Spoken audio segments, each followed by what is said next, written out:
በቬንገር ኢንቪንሲብልስ 2004 እና በሚኬል አርቴታ ታጋይ ሻምፒዮን ቡድን መካከል ስንት ነገር አለፈ።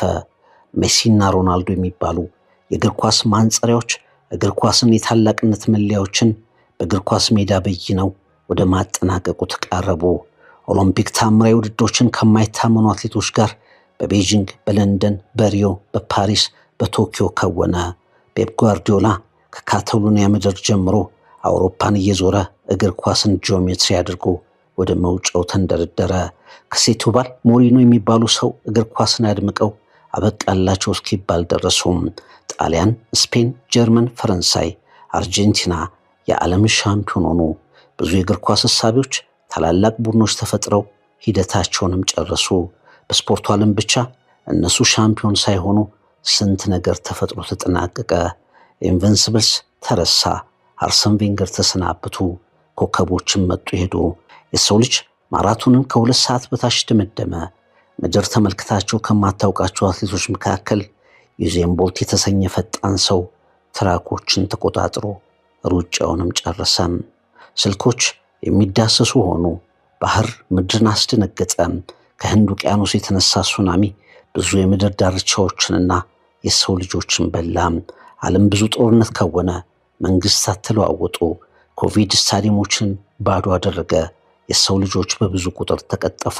በእነዚያ ሂደቶች ይህንን ቀን ማየት የተመኙ የአርሰናል ደጋፊዎችም ነበሩ።